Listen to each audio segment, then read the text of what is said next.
शिव की याद बिना चलते रहना किस काम, मेरे प्राणों प्रभु के प्यार बिना चलते रहना बस नाम, ऐसा सो शिव की याद बिना।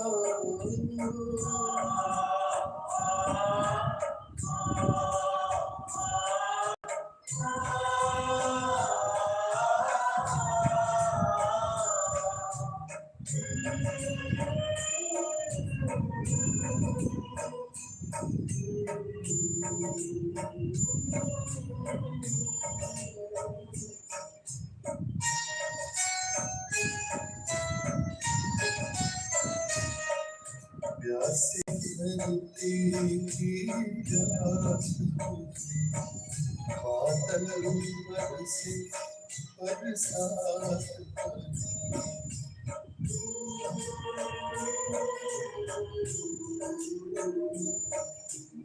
से सुख का अमृत बरसे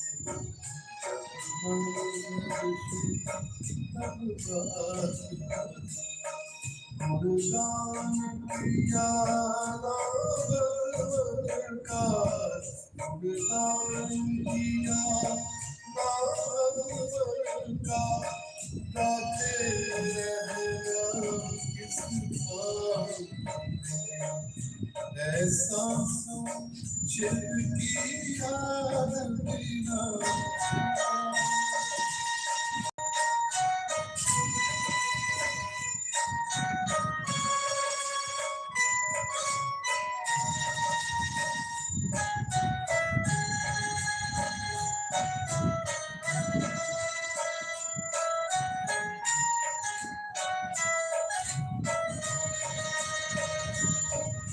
दुनिया में लाखों आते आते जाते रहते,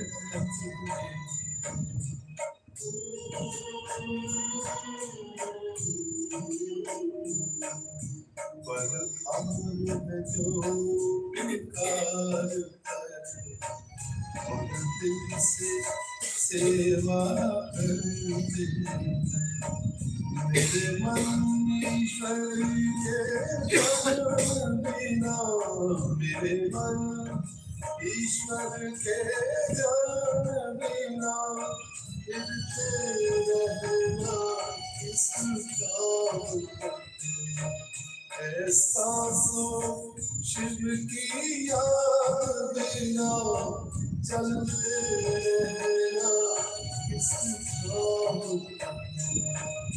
मेरे प्राणों प्रभु के प्यार बिना चलते रहना बस नाम, ऐसा सो शिव की याद बिना।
प्रीतम जी, प्रीतम गुड मॉर्निंग।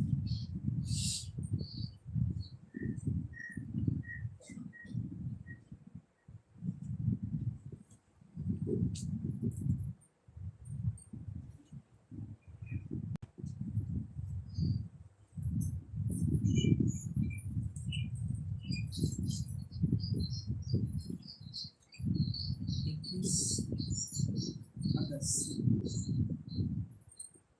सिर्फ 4 दिन बचे दादी की स्मृति दिवस में। 21 अगस्त बाप दादा सूक्ष्म वर्ग में।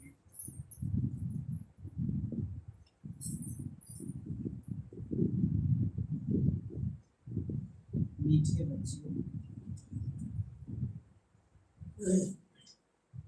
बाप मीठे से मीठी सैकड़ी मीठी,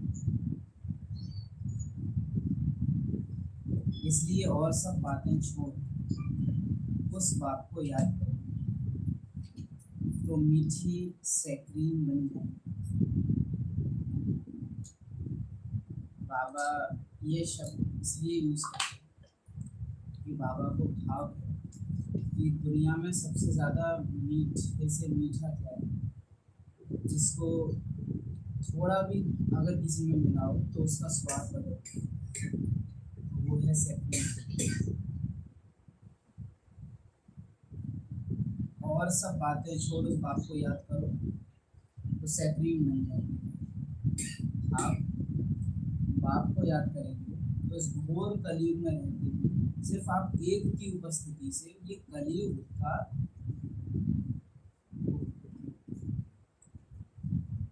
अभी ठीक है।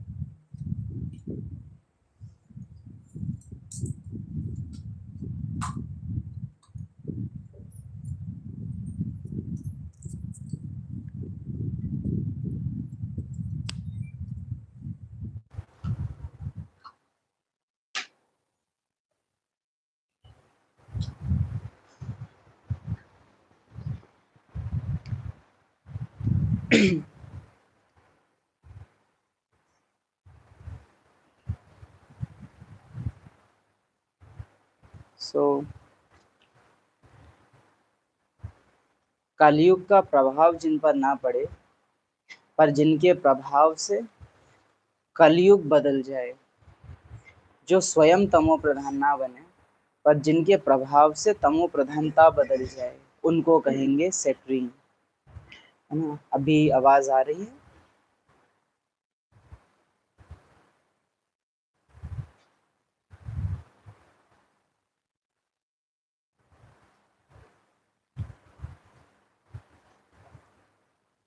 प्रश्न है,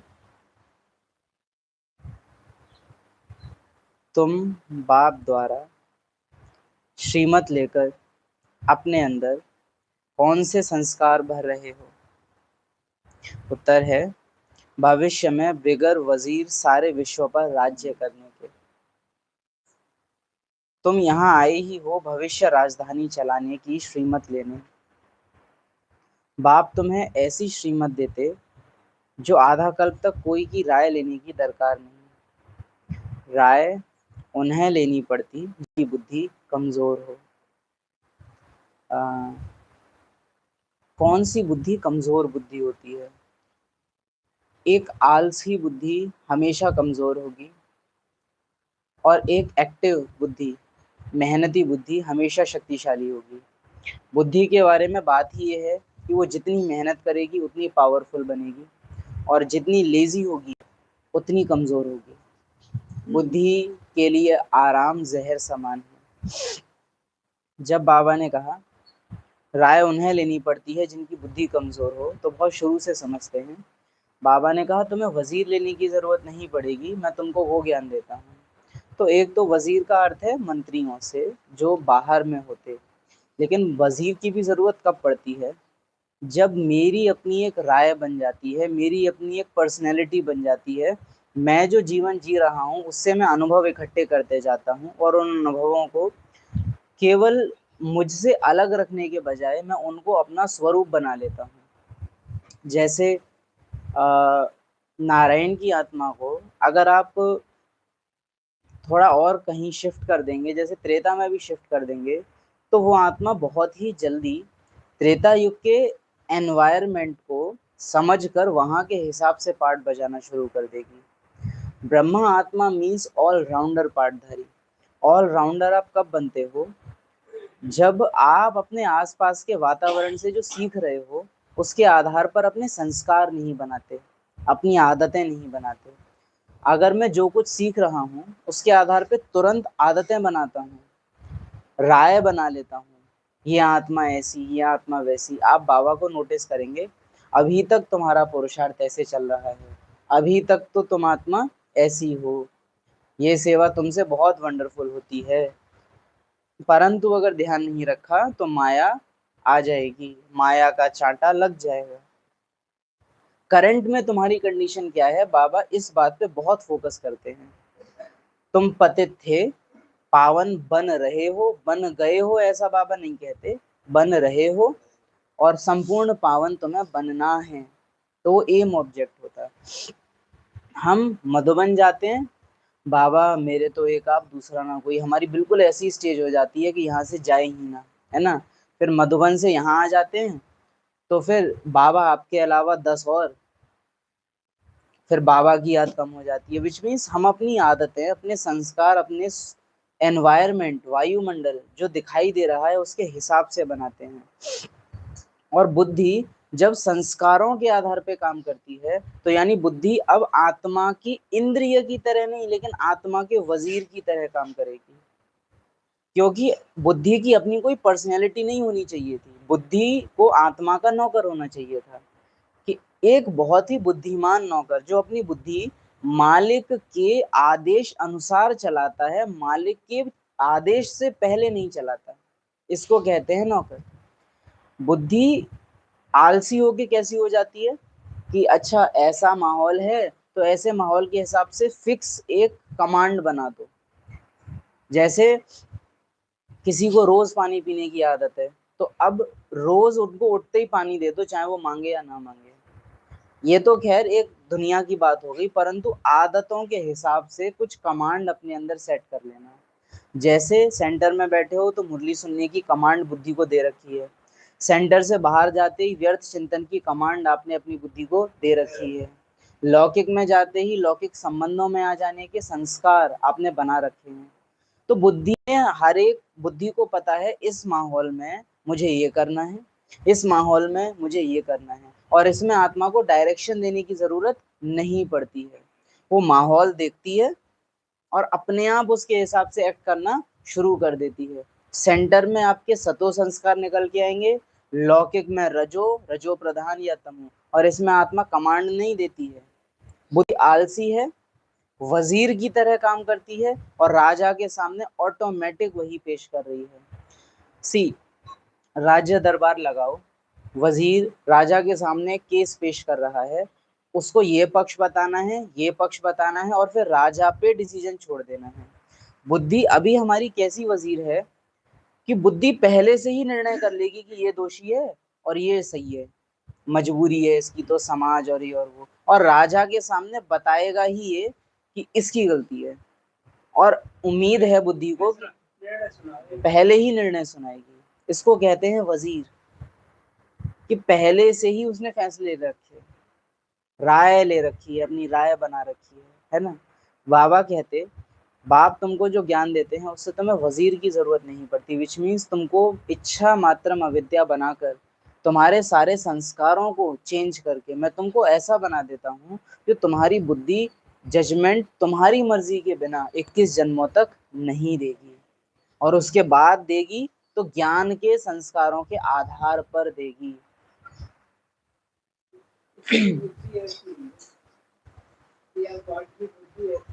हम सबकी बुद्धि में ये असर है कि हाँ,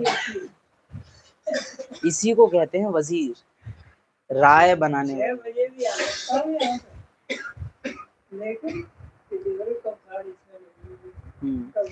वो एनवायरनमेंट को देख के राय बनाना और उसके हिसाब से संस्कार बनाना और उसके हिसाब से एक्ट करना, है ना।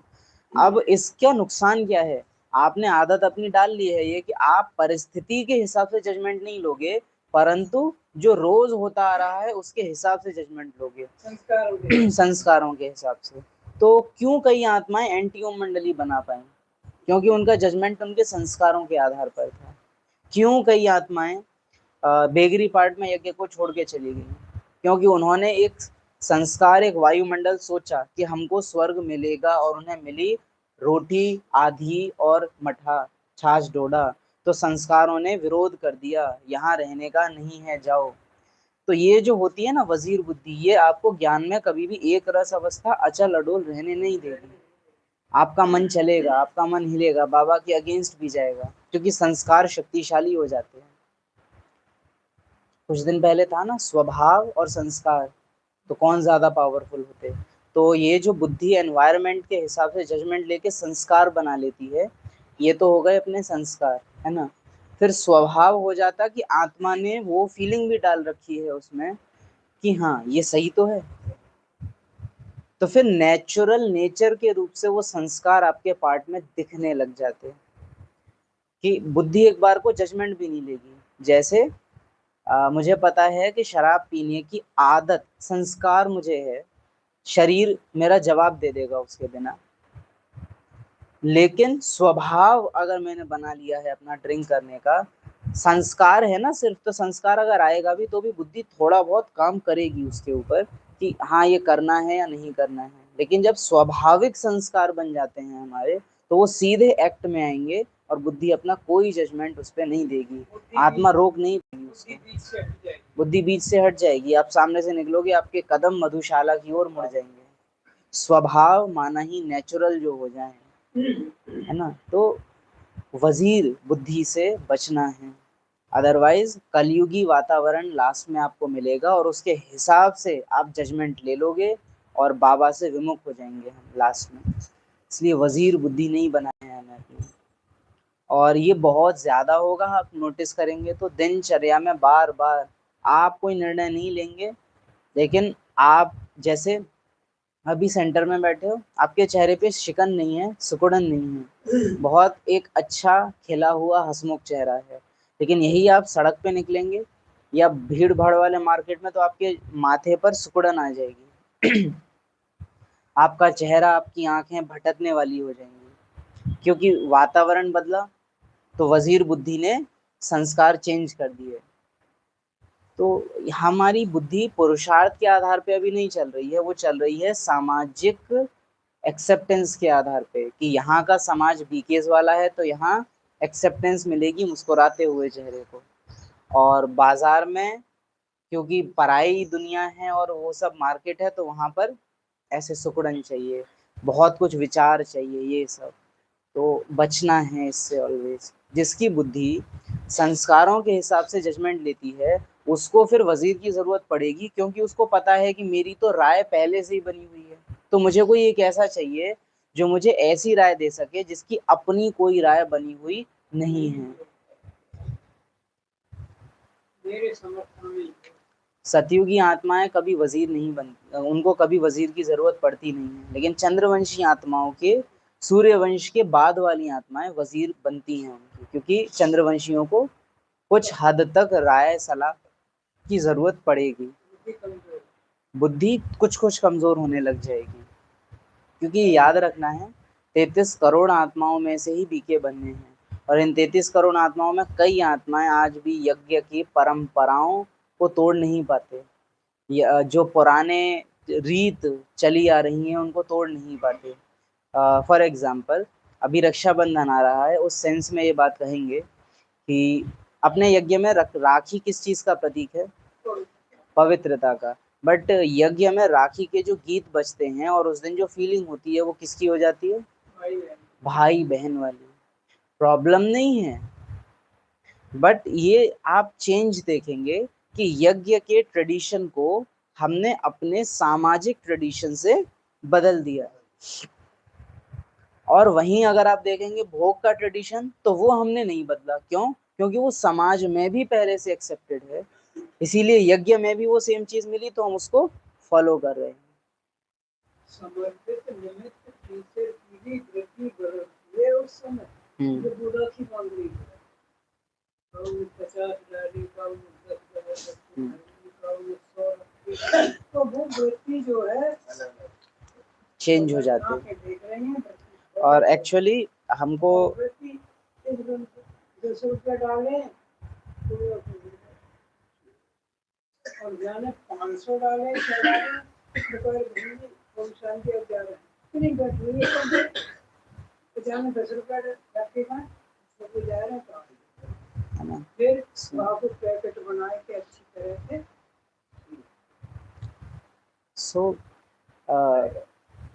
दीदी अभी सजेस्ट कर रहे थे कि यज्ञ में कैसे राखी बनती है, दादियाँ कैसे मनाते थे, अगर मानी ही है तो वो बता रहे थे कि दादियाँ बैठते थे और सब उनको राखी बांधते थे, ना कि दादियाँ सबको राखी बांधते थे। सिस्टम ही दूसरा होता था। इस सिस्टम को यज्ञ में बदल दिया गया। तो मुझे या किसी को भी यज्ञ में ऐसी परंपराएं या ऐसे पर्व बनाने की जरूरत नहीं है जिसमें आप मजबूर हो जाएं धन देने के लिए।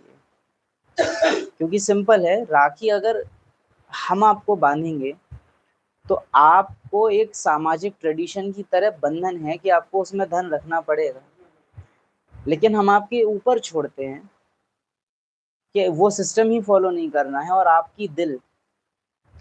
अपनी दिल देखें कि आप अपनी स्व इच्छा से अपना कितना धन सफल करते हो।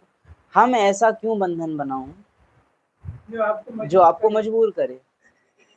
उसमें भाग्य तो बनेगा लेकिन उतना नहीं बनेगा क्योंकि मजबूरी से किया। और उसमें हम क्यों एक सामाजिक रीति को आगे बढ़ाने के निमित्त बने। तो जैसे दादियां मनाते कि सब दादियों को आके बांधते, तो वो सिस्टम अब चेंज करते, परिवर्तन करते।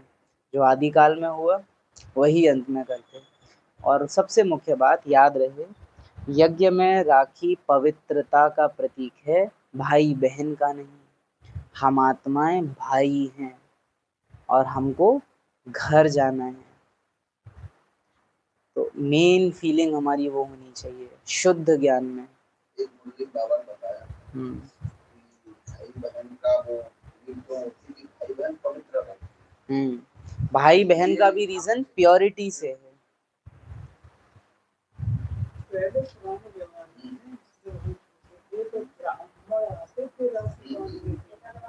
बाबा मुरलियों में भी बताते हैं कि पहले ब्राह्मण घर घर जाते थे राखी बांधने के लिए। भाई बहन वाला सिस्टम तो था ही नहीं। ये हमने देखा है अपने जीवन में, देखा है ना, क्योंकि वो प्योरिटी के लिए ही था। बाबा कहते हैं भक्ति के रीति रिवाज हैं कुछ और ज्ञान के रीति रिवाज हैं कुछ और। हमको ज्ञान के संस्कार बनाने हैं, ना कि भक्ति की परंपराएं निभानी है। सुखदाई रावण राम नहीं बन जाता, दुखदाई राम भी राम ही रहता है। क्योंकि राम वास्तव में दुखदाई नहीं होते, वो कुछ समय के लिए लगते हैं, है ना। तो ये परंपराओं का परिवर्तन कई बार अजीब लगता है कि अरे ये ऐसे क्यों हो रहा है, बट यही एक्यूरेट है। ओम शांति। तो अपनी बुद्धि को चेक करना कि कहीं मेरी बुद्धि परिस्थितियों घटनाओं को देखकर अपने आप से जजमेंट लेने वाली तो नहीं बन गई है। क्योंकि अभी बुद्धि में जो पुराने संस्कार पड़े हुए हैं वो पड़े हुए हैं तमो प्रधान दुनिया के। तो अगर अभी बुद्धि ने खुद से जजमेंट लिए तो वो तमो प्रधान दुनिया के ही जजमेंट लेगी और उसमें फंसेगी, मुझ आत्मा को फंसाएगी। लेकिन जब मेरे संस्कार सतो प्रधान बन जाएंगे तो फिर ये बुद्धि अपने आप से जजमेंट लेगी भी ना, तो लेगी श्रीमत प्रमाण। लेकिन जब तक मेरे संस्कार दैवीय नहीं बने हैं, सतो प्रधान नहीं बने हैं, तब तक बुद्धि अपनी मनमत ना चलाए। मीठे मीठे रूहानी बच्चे अभी सम्मुख बैठे हैं और बहुत ही प्यार से बाप समझा रहे हैं। अभी समझते हैं सम्मुख सुनने और दूर रहने में बहुत फर्क है। सम्मुख सुनने और दूर रहकर सुनने में बहुत फर्क है। पर्सनली जब आप स्थूल रूप से भी किसी के सम्मुख हो जाते तो वहाँ का वाइब्रेशन, वातावरण और सामने वाले की भावनाएं मुझे डायरेक्ट महसूस होती हैं, तो बात अलग पड़ जाती है, फेस टू फेस। परंतु बाप दादा बेहद के हैं, तो बाप दादा के साथ ये कंडीशन नहीं है कि बाबा सामने ही हो एकदम प्रत्यक्ष में, क्योंकि बाबा बेहद का है और आपकी फीलिंग बाबा से प्यार की है, तो आप संसार में कहीं भी हो, आपको बाबा का अनुभव वहाँ बैठे बैठे ही हो जाएगा। बाबा को आपका अनुभव वतन में बैठे बैठे हो जाएगा, क्योंकि परमात्मा के साथ आत्मा का जो संबंध है वो स्थान और समय के बंधन से बंधा हुआ नहीं है, रात दिन के बंधन से बंधा हुआ नहीं है। तभी तो बाप दादा डायमंड हॉल की स्टेज पर बैठे बैठे चारों ओर के बच्चों को याद प्यार दे देते और उन तक पहुंच भी जाती, स्वीकार हो बाबा कहता। तो एक बात तो ये, दूसरी बात, साकार बैठकर सम्मुख सुनने से अपनेपन की जो भासना आती, और अकेले में जब हम बैठे हैं तो हमको बहुत ही प्यार चाहिए, तब होगा कि हाँ पूरी एकाग्रता क्लास में मेरी बनी रहे, है ना। अगर अपन दूर बैठे हैं या लौकिक में बैठ के सुन रहे हैं तो लौकिक में लौकिकता के वाइब्रेशन होने के कारण अलौकिक मुरली उतनी अनुभव नहीं होती, परंतु जब यहाँ आप अलौकिक सेंटर में बैठ के सुनते तो अलौकिक ब्राह्मणों का संगठन मिलने के कारण जो वाइब्रेशन बनती। और पर्सनली अगर पार्ट से पूछा तो सबसे बेस्ट मुरली क्लास कहाँ होती है? हाँ, मधुबन। कि मधुबन में ही बैठे हैं, मधुबन वाले के साथ, मधुबन की मुरली हाथ में है ना। कितनी वंडरफुल फीलिंग होती है, आप सब तो अनुभवी हैं। वहाँ पर जब बैठकर मुरली क्लास चलती, 2-2 3-3 बार भी कई बार क्लास चलती एक दिन में, तो कितना नशा, कितना मज़ा उसमें आता है। तो ये बात है हद और बेहद के होने की। तीसरी बात कहेंगे कि जब हम सम्मुख में बैठे होते हैं ना, तो हम उस समय पॉइंट्स क्या चल रहे हैं उस पर ध्यान देते हैं, लेकिन जब हम घर पे बैठ के क्लास कर रहे होते हैं तो कई बार मुरली में क्या आया है उस पर ध्यान जाता है। अंतर मीन्स जो पॉइंट डिस्कस हुआ, जैसे अभी था बुद्धि का वजीर होना, लेकिन ये प्रैक्टिकल में भी हम डिफरेंस देखते हैं कि जैसे साकार बाबा की मुरलियों को अव्यक्त बाप दादा ने विस्तार किया, लेकिन अव्यक्त बाप दादा की मुरलियां कितनी क्लियर और कितनी गहरी होती हैं। वैसे ही सिर्फ इस पेज को पढ़ के सुनाना मुरली क्लास नहीं होता, परंतु उसकी गुह्यता क्या है उसको समझना मुरली क्लास होता। क्लास आप लौकिक में भी देखो, हम मुरली सत्संग नहीं बोलते, मुरली क्लास कहते हैं। तो लौकिक में उनके सबके स्टूडेंट के हाथ में जो बुक है वही टीचर के हाथ में बुक है, पर क्या टीचर ऐसे करता कि जो लिखा है बुक में बस वो पढ़ के सुना दिया और क्लास हो गई? उस एक पैराग्राफ को टीचर विस्तार कर देता है कई पेजेस में, जिसके सार रूप को स्टूडेंट्स लिखते हैं, जो कि बुक में नहीं था। इसको कहते हैं मुरली क्लास। अब हमने प्रैक्टिकल में भी नोटिस किया कि जो आत्माएं, कई आत्माओं के साथ ये कंडीशन नहीं भी है कि वो भले ऑनलाइन भी कर रहे हैं यूट्यूब द्वारा या व्हाट्सएप द्वारा, तो भी उनको पॉइंट समझ में आ रहे हैं जो डिस्कस हुए और उन पे ध्यान जा रहा है, वो कमेंट्स में भी लिखते हैं, ग्रुप पे भी भेजते। लेकिन कई आत्माएं दूर बैठने के कारण उस प्रभाव में आते कि मुरली में क्या था, कि मुरली में था बुद्धि कमजोर ना हो, तो वो लाइन कि आज बाबा ने ऐसे कहा, जो मुरली की लाइन है उसको एज इट इज यूज करना। ऐसे भी नहीं कहते कि जो क्लास में चला आप सेम टू सेम वही बताओ, उसके ऊपर आपका क्या विचार सागर मंथन चला, या कोई पॉइंट पे आपको कोई एक अलग पॉइंट इमर्ज हुआ क्या जो मुरली क्लास में निमित्त आत्मा द्वारा भी नहीं सुनाया गया, वो सामने लाना। ये ज्ञान सुनना, रिपीट करना और सेम टू सेम सामने रख देना नहीं है। ये ज्ञान है बाबा ने दिया बीज, उसका मैंने किया विस्तार, उसका किया विचार सागर मंथन, फिर उसका मक्खन निकालना। मेहनती बुद्धि, जो अभी भी बोल रहे थे, मेहनती बुद्धि की आवश्यकता है। तो किसी की मुरली सुनने के बाद उसको मुरली से समझ में क्या आया, उससे पता पड़ जाता कि सम्मुख सुना है या दूर बैठकर सुना है। सम्मुख और दूर बैठकर, सम्मुख से पर्सनल फीलिंग आती है स्थिति में, दूर बैठकर यानी स्थिति दूर है, तो फिर सम्मुख की फीलिंग, पर्सनल फीलिंग नहीं आती, ऑफिशियल फीलिंग आ जाती है। तो ऑफिशियल मुरली में क्या है वो बता देते हैं, लेकिन प्रैक्टिकल मुरली में क्या है, क्लास में क्या डिस्कस हुआ उससे अनजान बन जाते हैं। जैसे एक बच्चा भी स्कूल की छुट्टी करता तो वो क्लास में जाके पूछता है कि टीचर ने क्या कराया था, जबकि वो चैप्टर तो उसकी बुक में लिखा हुआ है ना। बट ये क्यों पूछता है कि टीचर ने क्या पढ़ाया, क्योंकि जानता है कि कुछ तो किताब से ज्यादा बताया होगा, नया बताया होगा। तुम्हें स्वयं को मधुबन में सम्मुख आते हो, मधुबन मशहूर है। मधुबन में सम्मुख आते हो, मधुबन मशहूर है। तुम्हें स्वयं को घड़ी घड़ी आत्मा निश्चय करना है। मैं आत्मा बाप से वर्षा ले रही हूँ। सारे कल्प में यह एक ही समय आता है, यह कल्प का सुहावना संगम युग है। सारा पार्ट आत्मा ही बजाती है, न कि शरीर। आत्मा और शरीर जब दोनों का मेल होता है तो पार्ट बजता है। तुम्हारी बुद्धि का ताला अब खुला है। तुम समझते हो बुद्धि का ताला खुलना अर्थात क्या? बुद्धि का ताला खुलना किसको कहेंगे?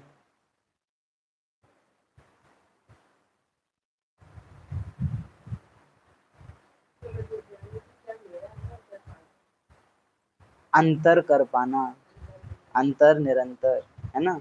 क्या मेरा और क्या पार्ट का, क्या आत्मा का और क्या ड्रामा का। आत्मा क्या लेके आई है और क्या लेके नहीं आई है, ड्रामा से मिला है ना।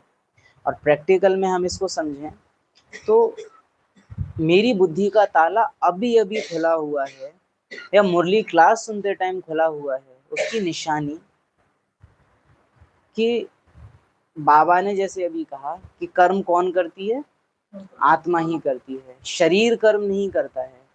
अब ये पॉइंट तुरंत यूज में आएगा, तुरंत यूज में आएगा। जैसे बाबा ने बोला कि आत्मा काम करती है, शरीर नहीं, तो अच्छा मैं मुरली भी सुन रही हूँ तो शरीर नहीं सुन रहा, मैं आत्मा सुन रही हूँ। ये पेन भी जो ऐसे ऐसे करके हिला रही हूँ, ये मैं आत्मा हिला रही हूँ शरीर द्वारा, शरीर नहीं हिला रहा। सांस भी मैं आत्मा ले रही हूँ शरीर द्वारा, शरीर नहीं ले रहा है। फौरन उस पॉइंट को एक्टिवली यूज करना शुरू कर देना, ये होता है बुद्धि का ताला खुला होना, है ना। बुद्धि का ताला बंद होना क्या होता है? ड्रामा की चीजों को एक्टिवली यूज करने लगना। जैसे फोन में कोई वीडियो देख ली टेस्टी कुछ खाने की, अरे चलो आज कुछ बनाते हैं। अब लार ग्रंथि एक्टिव हो गई, फौरन मुंह में पानी आ गया, बुद्धि ने चित्र बनाना शुरू कर दिया और एक्ट शुरू कर दिया हमने कुछ तो बनाने का कि चलो कुछ खाया जाए। तो बुद्धि ने ड्रामा बेस्ड चीज के लिए तुरंत निर्णय लेकर एक्ट करना शुरू कर दिया।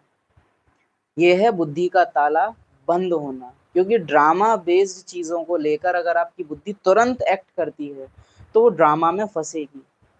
और परम धाम निवासी की बातों पर आपकी बुद्धि तुरंत एक्ट करती है तो बुद्धि ड्रामा से बाहर आएगी, उपराम होगी। अभ्यासी बुद्धि, विच मीन्स बाबा ने जो बोला वो तुरंत प्रैक्टिस करना। अर्जुन में और बाकी सारे शिष्यों में डिफरेंस क्या था? पता है, अर्जुन के साथ प्रॉब्लम है कि अर्जुन को बहुत समझते हैं कि बहुत स्पेशल बना देते हैं। जैसे उसको तो द्रोणाचार्य मिल गए थे, उसको तो कृष्ण मिल गए थे, उसको तो वरदान मिल गए थे, तो उसको तो कौन ही हरा पाता, उसको इतनी प्रोटेक्शन थी। बट ये भूल जाते हैं कि कर्ण या किसी भी योद्धा के कभी भी उतनी मेहनत का वर्णन नहीं किया है व्यास ने जितनी अर्जुन के मेहनत का वर्णन किया है। कितनी रातें द्रोणाचार्य की नींद खुलती थी इसलिए क्योंकि उनको आवाज आ रही है तीर चलने की। जब सारी दुनिया सो रही होती थी तब वो जागा हुआ होता था। इतनी ज्यादा उसकी बुद्धि अभ्यासी है कि उसको किचन से आवाज आ रही है रात में, तो वो किचन में जाके चेक कर रहा है तो उसने देखा कि भीम खाना खा रहा है। अब उस टाइम अर्जुन प्रैक्टिस कर रहा था अंधेरे में तीर चलाने की, तो वो भीम से पूछता है कि तुम अंधेरे में खाना कैसे खाते हो? तो कहता है कि मैं और भोजन को अलग नहीं समझता, मेरा हाथ बस भोजन पे पहुंच जाए, उसके बाद उसको कहाँ जाना है वो तो मेरा मुख भी जानता है और हाथ भी जानते हैं। तो उसने ये बात पकड़ ली कि अच्छा मैं और भोजन एक हो जाते हैं, तो उसने कहा कि अब मैं और लक्ष्य एक हो गए, और उस एक एग्जाम्पल से उसने शब्द बेदी बाण चलाना सीख लिया, अंधेरे में तीर चलाना सीख लिया। ये निशानी होती है उस बुद्धि की जो हर टाइम अभ्यास करने के लिए तत्पर है कि कैसे करूं कैसे करूं कैसे करूं। आलसी बुद्धि ना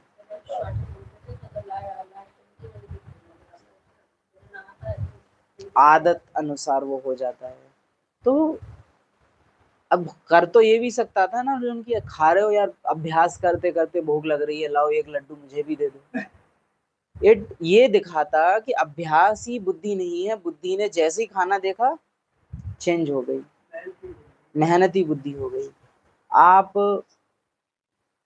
मेहनती अर्थात वो मेहनती नहीं बोलेंगे, वो बोलेंगे कि आसक्त वाली बुद्धि, भोगी बुद्धि हो गई मेरी कि चलो खाओ शरीर को खिलाओ। लेकिन पुरुषार्थी बुद्धि ऑलवेज चेक करती है कि और रिफाइन कैसे किया जाए, और मेहनत हम कहाँ कर सकते हैं। एक विश्राम सी संगम युग विश्राम का युग है, लेकिन एट द सेम टाइम संगम युग ही पुरुषार्थ का युग है। यहाँ पर सेटिस्फाई होना हमको शोभता नहीं है। समटाइम्स बाबा मुरली में भी ये बात बोल देते हैं कि तुम बच्चों को तुम्हारा पेट भरना चाहिए ज्ञान से। जो गाय ज्ञान नहीं उगारती गोया गाय बीमार है। तो तुम्हारा मुख तुम्हारा मंथन चलते रहना चाहिए, लेकिन हम आत्मा ना बहुत जल्दी सेटिस्फाई होने की कोशिश करती हैं। हमारी स्टेज इतनी तो बन गई है, जबकि एक पुरुषार्थी बुद्धि पता है क्या होगी, मेरे को लग तो रहा है कि बन गई है, पर क्या इतनी बनी है, लाओ करूं। हमें कभी भी ये नहीं होता है कि लाओ हम चेक करें, परंतु इस बात की बहुत जल्दी होती है कि हाँ ये हो गया है, इतनी स्टेज तो हो गई है। एक रिजल्ट सुनाना, एक अपने लिए डिक्लेयर कर देना, और इससे क्या होता है, अच्छा इतनी बन गई है तो अब इसमें ध्यान देने की जरूरत नहीं है। वहां अंधेरा पर्दा लग गया, अब वहां रोशनी नहीं जाएगी, अब वहां रोशनी नहीं जाएगी। इमेजिन कीजिए दादी गुलजार लास्ट स्टेज में अपने बेड पर हैं एंड बाप दादा उनसे पूछ रहे हैं ध्यान कहाँ है। इतने वर्ष तपस्या करने के बाद दादी गुलजार है, वो व्रत है। तुम बच्चों को दृष्टि दे पा रहे हो उसकी वजह से, उसकी बुद्धि का समर्पण क्या है वो तुम अच्छी तरह से जानते हो। उसके बावजूद बाबा उसी से पूछ रहा है कि तुम्हारा ध्यान कहाँ है। अपन चेक करें, बहुत सूक्ष्म है। आप टोली किचन में हो या आप अनाज विभाग में हो, आप सेवा करने बैठे हुए हो और आपको देखिए सेवा का टाइम पूरा हो रहा है, और डेली एक फिक्स टाइम है कि 2 बजे अनाज बिनने की सेवा बंद होती है, और उधर से एक भाई आता है कार्ड खिसकाते हुए, उसमें क्या होती है पूरी, और हमको रोज पता है कि वो भाई ये कर रहा है। अब किसी दिन अगर 2 से 2:15 हो जाए ना, हमारे संकल्प आई नहीं, चलो इतना नहीं है ना, जैसे ही वो आ रही है नजरों ने देखा आ रही है, और तुरंत आत्मा ने सेवा के एटीट्यूड को भोग के एटीट्यूड में चेंज कर देगी, और आपको मालूम नहीं चलेगा कि अब बुद्धि भोगी हो चुकी है। आत्मा मुसाफिर की स्टेज ऐसी होती है कि पार्ट से मुझे सेवा करनी थी, काम करना था, मैंने किया, अब इस शरीर को खिलाने का काम करना है।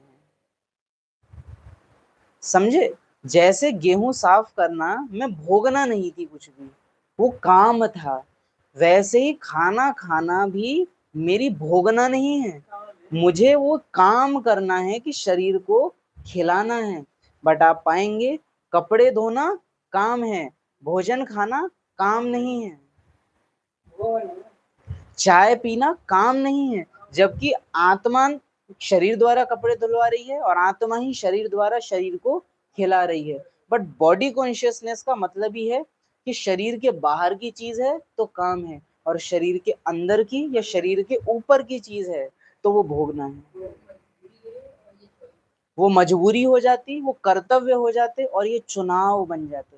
जैसे कपड़े पहनना भोगना है, भोजन खाना, क्रीम लगाना भोगना है, क्योंकि वो शरीर पर डायरेक्ट है। इनडायरेक्ट कपड़े धोना बाहर की चीज है, झाड़ू पोछा बर्तन बाहर की चीज है, तो वहां भोगना नहीं है, वहां भोगना नहीं है। आप बहुत नॉर्मली हम बोल रहे हैं, आप मंडी गए, आपने बैगन को टच किया, आप घर आए आपने बच्चे के सर को टच किया, अल्टीमेटली दोनों में कोई अंतर नहीं है। वो भी विनाशी है, वो भी विनाशी है, बट आपकी फीलिंग कन्वर्ट हो जाती है। बैगन को टच कर रहे थे तो काम वाली फीलिंग थी, परखने की फीलिंग थी, और जैसे ही बेटे को टच किया अब पर्सनैलिटी ने छू दिया। मीन्स कि जो सूक्ष्म शरीर है वो बैंगन को टच करते टाइम अपना काम नहीं कर रहा था, क्योंकि वहां शरीर को पता है भावना थोड़े ना देनी बैंगन में। लेकिन जैसे ही बेटा सामने आया, खाल के ऊपर वो लाइट की बॉडी निकल के आ गई उस फीलिंग के साथ कि मैं माँ, और उसने उस बेटे को टच किया, और ये टच करते ही करम बंधन बना। माँ बेटे वाली फीलिंग स्ट्रांग हुई, बाप बेटे वाली फीलिंग स्ट्रांग हो गई, क्योंकि एक सूक्ष्म शरीर ने दूसरे सूक्ष्म शरीर को, बेटा शरीर का नाम नहीं है, बेटा फीलिंग है, सामने वाले की बुद्धि में माँ फीलिंग है, फीलिंग ने फीलिंग को शरीर के थ्रू छू लिया, बंधन बना।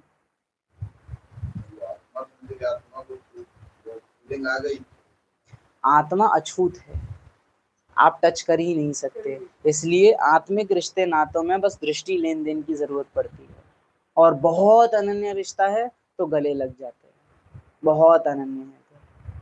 बाकी आत्मा तो नजर से ही एक दो को इतना फील कर लेती है कि जितना टच करके भी आप फील नहीं कर सकते। अभी हमारी स्थिति हुई है कि अगर टच करो तो देह की फीलिंग। हाँ, जबकि आप ब्रह्मा की लास्ट स्टेज को ऑब्जर्व करें तो ब्रह्मा को टच करना प्रकाश को छूने के समान, बादल को छूने के समान अनुभव होता था, क्योंकि अंदर कोई लौकिक भोगना की पर्सनैलिटी बची ही नहीं है जो लौकिक को भोगे।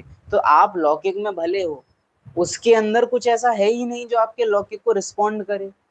अगर मेरे अंदर कुछ भी लौकिक बचा है, भले मैं उसको यूज नहीं करता हूँ, पर वो बस मेरे अंदर है, ड्रामा सामने चुंबक क्रिएट करके मेरे अंदर की उस लौकिक फीलिंग को बाहर ले आएगा। इसी को कहते हैं विनाश के सीन्स।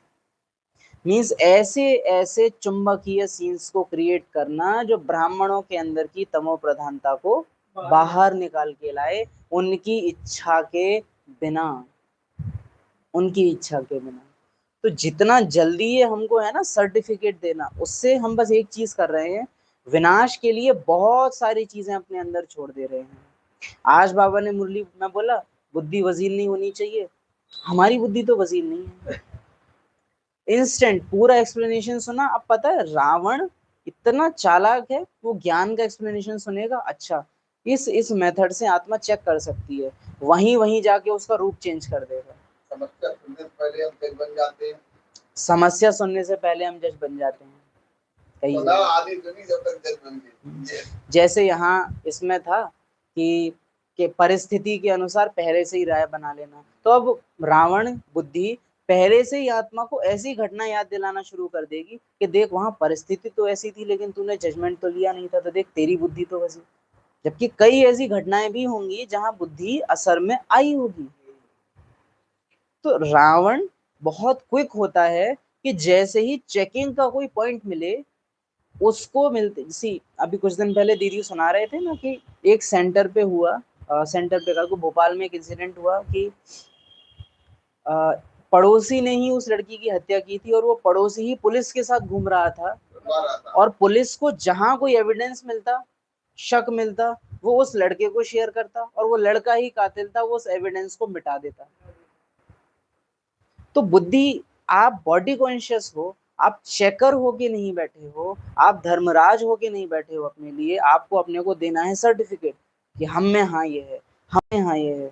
तो बस ये होता है, रावण ने सुना अच्छा ऐसे चेकिंग होती है, अब वो अंदर जाके अपना पूरा रावण राज्य ही ऐसे सेट कर देगा कि तुमको उस मेथड से वो कमी मिले ही नहीं और आप सर्टिफिकेट दे दो ये हमको है ही नहीं। तो मुरली सुनना नुकसान कर गया, जिसको बाबा ने 11 अप्रैल 2026 की मुरली में, पिछले साल 14 अप्रैल 2025 की मुरली में बोला था। क्या था? योग युक्त होकर अगर मुरली के वर्जन्स नहीं सुने जाते तो ऐसे वर्जन्स कल्याण करने के बदले अकल्याण कर देते हैं, माया का परछाया पड़ जाता है, क्योंकि आत्मा को अपनी कमी नहीं निकालनी है। बाबा ने कहा बच्चे पिंपल है तेल मत खाओ, रावण ने सुना पिंपल है तो वो बोलेगा नहीं एक ही है, ये एक ही है, बस डेट अलग अलग, डेट में वो सेम मुरली रिपीट हुई है। तो रावण क्या बोलेगा, शीशे में जाके चेक तो कर एक बार, और जब तक शीशे तक जा रहे हैं वो फाउंडेशन लेगा स्किन की शेड का और उस पिंपल पे लगा देगा, देख तेरे तो है ही नहीं, है ही नहीं। इतना तो चलता है, ऐसा ऐसा कुछ तो उसको नॉर्मल कर देना। रावण है कौन? हमारा तमो प्रधान संस्कारों के साथ कंफर्ट जोन होना रावण है। परिवर्तन, जो परिवर्तन नहीं चाह रहा है वो रावण है। जो चाहता है पुराने संस्कार बने रहें और मैं स्वर्ग में भी चला जाऊं तो बीच का रास्ता क्या निकालूं, वो रावण है। जो लौकिक को ना तो आत्मा देख पा रहा है और ना रावण देख पा रहा है, ना विनाशी देख पा रहा है, जिसको तीसरा रास्ता चाहिए, वो रावण है। बाबा कहता है देहधारी दुख देंगे ही, मैं ये नहीं सोच पाती कि यही वो देहधारी हैं जो मुझे दुख देंगे, तो ये रावण है। बाबा कहता है इन आंखों से जो दिखाई देता है वो सब कुछ विनाश होना है, लौकिक घर सामने दिखाई देता है और उसका विनाश नहीं दिखाई देता मुझे, ये रावण है।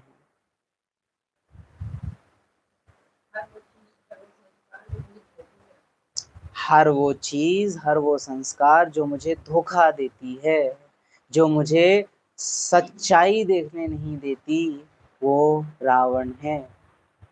जो मुझे तमो प्रधानता के साथ बड़े आलस और आराम में रखना चाहती है, रावण है। आत्मा और शरीर जब दोनों का मेल होता है तो पाठ बजता है, तुम्हारी बुद्धि का ताला अब खुला है।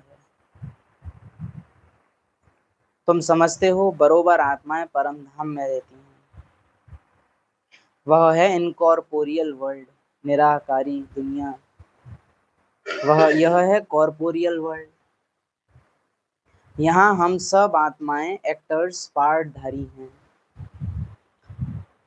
पहले पहले हम पार्ट बजाने आते हैं, फिर नंबरवार आते जाते हैं, सभी एक्टर्स इकट्ठे नहीं आ जाते हैं। भी बीच में समझाना चाहेंगे कि रावण अर्थात कैसा। बाबा ने कहा इनकॉर्पोरियल वर्ल्ड यानी परमधाम है, निराकारी दुनिया, और ये दुनिया है साकारी दुनिया, यहाँ आकार हैं बहुत सारे। तो रावण का पुरुषार्थ कैसे चलता? कहीं घूमने फिरने का मन करता है, कहीं मन करता है कि एक बार मनाली में, ऐसे संकल्प आता है हम सबको, आप सबको आता है एक बार मनसा देवी घुमाएं? नहीं आता है ना, मधुबन घुमाएं बस, मन नहीं कर, अरे कुछ टूरिस्ट प्लेस बताओ ना, हमको सूझ नहीं रहे हैं बुद्धि में। हाँ गोवा घुमाएं क्या, दुबई घुमाएं क्या? और हमारे पास एक तो है कि हम लोग क्योंकि मोस्टली मिडिल क्लास फैमिली से आते हैं, तो हम लोगों के पास धन भी उतना नहीं है। हाँ इतना है कि वैष्णो देवी घुमाएं या ये वो सब, दुबई घुमाएं उतने वाला भी नहीं है। परंतु सपोज कीजिए हमारा कहीं घूमने जाने का दिल अब नहीं करता है, थिएटर मूवी हॉल जाने का मन नहीं करता है।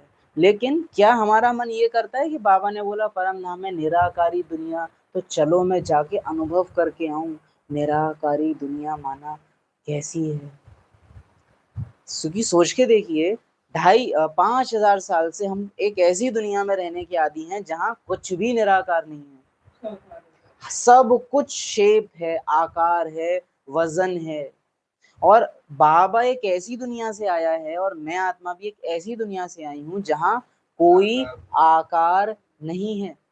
पता है शांति धाम को अनुभव करने से ज्यादा मुश्किल है इनकॉर्पोरियल वर्ल्ड को अनुभव करना, मीन्स निराकारी दुनिया को अनुभव करना। क्योंकि 5,000 साल में नींद के दौरान आपने साइलेंस का अनुभव फिर भी किया है, सतयुग में 2,500 साल मीठी शांति का अनुभव फिर भी किया है, निराकार का अनुभव मुझे जरा बताओ। पूरे 5,000 साल में कोई ऐसा मोमेंट है जहां निराकार होना क्या होता है वो आत्मा अनुभव करती है? कोई ऐसा पल?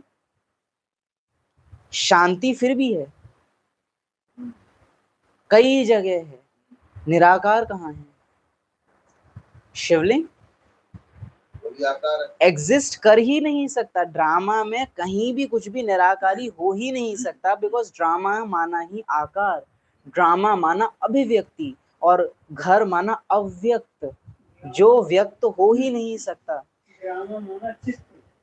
यस, और घर माना विचित्र।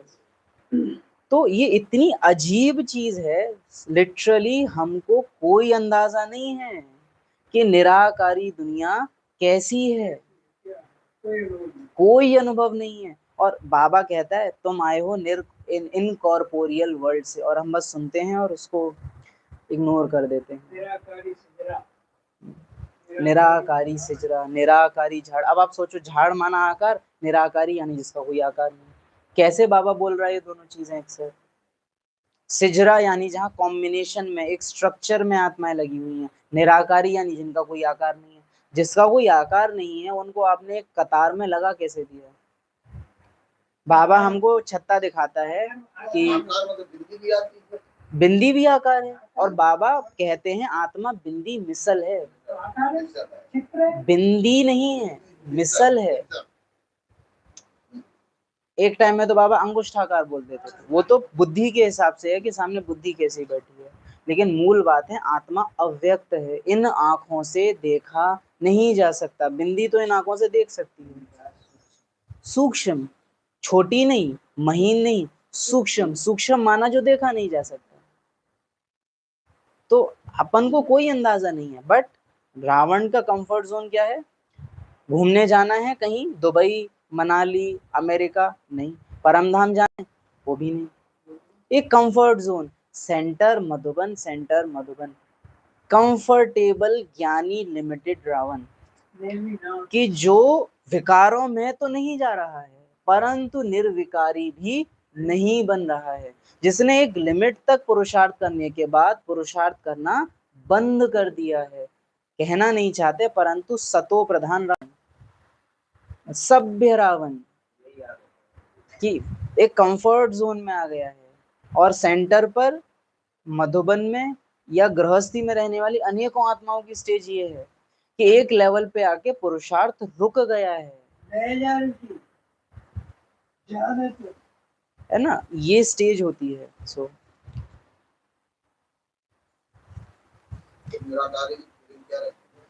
यही तो बात है कि आप उसको आकार में सी कोई भी।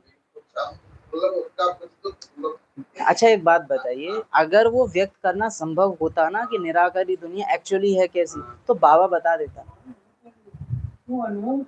बात यह है कि कोई भी आत्मा किसी दूसरी आत्मा को आत्मा होना नहीं सिखा सकती।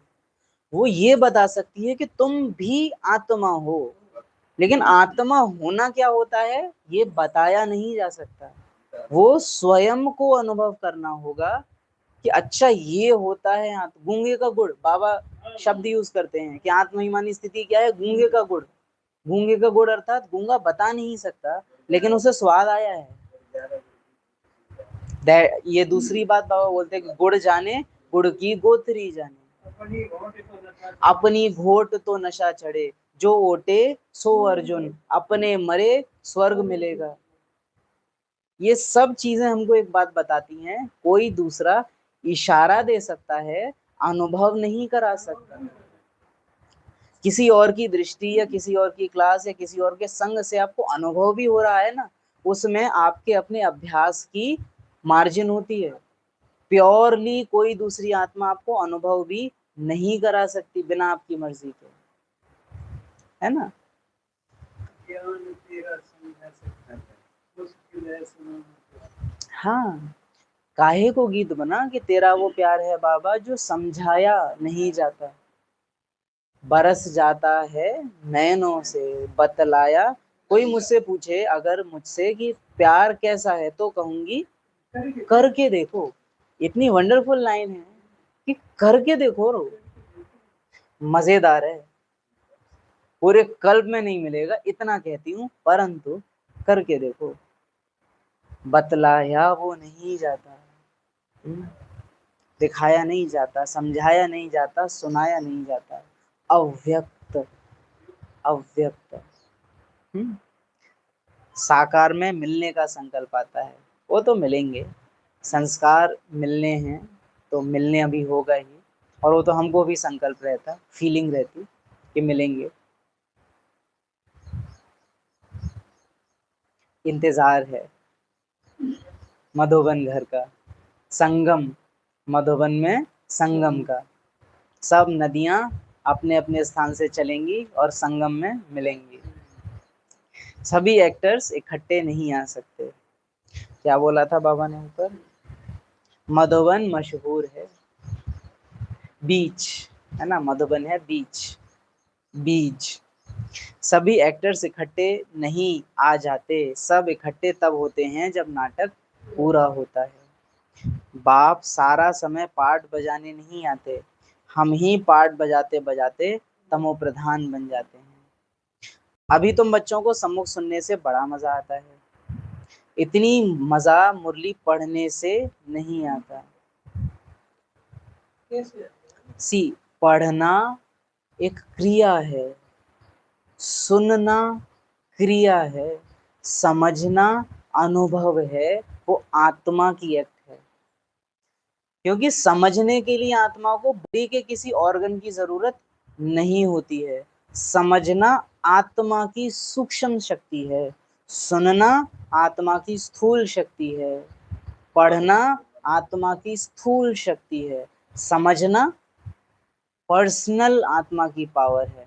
तो सुन रावण भी सकता है, पढ़, यस, लेकिन मुरली समझने के लिए शरीर चाहिए, क्योंकि शरीर द्वारा मुरली पढ़ी जाएगी तब आप उसको सुनोगे, क्योंकि प्रेरणा से आप नहीं पढ़ सकते, अभी तो ऐसी स्टेज नहीं है। हाँ, सुनना पढ़ना सबका एक जैसा होगा, अनुभव सबका अलग अलग होगा। जैसे कई आत्माएं हैं, आप भी शेयर करते हो, व्हाट्सएप पे भी आत्माएं शेयर करती हैं, आप सब करते हैं मुरली के ढेर सारे पॉइंट्स मुरली क्लास के बाद कि मुरली में आपको क्या अच्छा लगा आज की क्लास में। उसमें भी हम वैरायटी देख रहे होते हैं कि किसको क्या अच्छा लगा, किसको क्या अच्छा लगा, किसको साकार मुरली का पॉइंट अच्छा लगा, किसी को क्लास में क्या डिस्कस हुआ वो अच्छा लगा, वैरायटी देख रहे होते हैं। तो इतना मजा मुरली पढ़ने से नहीं आता, यहाँ सम्मुख हो ना, श्रीमत द्वारा श्रेष्ठ थे श्रेष्ठ बन जाते हैं। ये सम्मुख होना जो है ना, इतना पर्सनल है। जब आप ऑफिशियल ड्यूटी की तरह पढ़ते हो ना कि रोज मुरली पढ़ते हैं, लाओ आज भी पढ़ने बैठे, तो आपको मजा नहीं आएगा। लेकिन आज पहली बार मैं मुरली पढ़ने बैठा हूँ, छोले भटूरे बहुत बार खा चुके हैं, बट स्टिल 1 महीने बाद मिले हैं तो क्या फीलिंग से खाते हो? ये सोचते हो क्या कि अरे पहले भी तो खाए थे नहीं? कितना वो टेस्ट और एंजॉय हम उसको करने में शुरू कर देते हैं फौरन, होता है ना, ये है ना, ऐसे ऐसे फीलिंग। लेकिन मुरली के साथ आप पाएंगे ऑर्डिनरी फीलिंग हो जाती है, क्योंकि रोज कोई से राय लें तो समझा जाएगा इनकी बुद्धि कमजोर है। कमजोर बुद्धि माना जहां बुद्धि, कहा कि जजमेंट, अपनी निर्णय शक्ति जो कि मेन पावर है उसी को छोड़कर संस्कार के हिसाब से निर्णय लेना शुरू कर दे, इसको कहते हैं कमजोर बुद्धि। जैसे किसी ने पूछा 5 और 5 कितने, तो एक बच्चे ने निकाल लिया कैलकुलेटर और एक ने बुद्धि से जोड़ के बता दिया 10, तो कैलकुलेटर वाले की बुद्धि जोर है। संस्कार साधन की तरह हैं, कलयुग के साधन यूज करके अगर जीवन चला रहे हो तो बुद्धि कमजोर है। अभी संगम युग में श्रीमत के साधन इकट्ठे करके इस बुद्धि को जब सतयुग में चलाएंगे तो फिर संस्कार यूज करना फिर कमजोरी नहीं है, लेकिन रावण के संस्कार यूज करना वो कमजोरी है।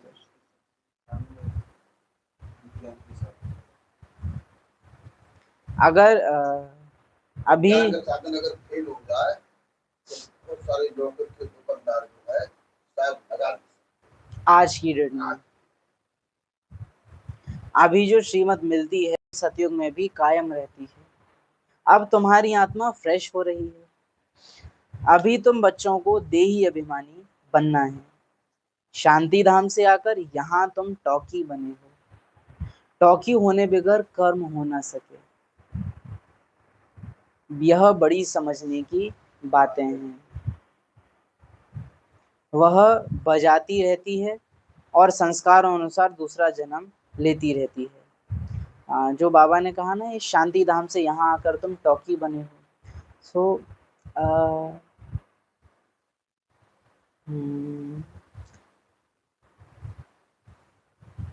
एक कूलर है या कोई भी एक इक्विपमेंट है जो एकदम पॉलीथीन में रैप होके रखा हुआ है, उसमें डस्ट जाएगी कहीं से? वो एकदम पैक्ड रखा है। बट जैसे ही आपने उसकी वो पैकिंग हटा दी, अब आप उसको यूज करो या ना करो, उसका डीके होना शुरू हो जाएगा, क्योंकि अब वातावरण से उसका इंटरेक्शन शुरू हो गया। अब वातावरण और उसके बीच में कुछ नहीं है। बाबा जब कहे ना कि शांति धाम से तुम अब यहाँ आ गए हो, सी एक बच्चा जब कोख में होता है तो सांस लेता है,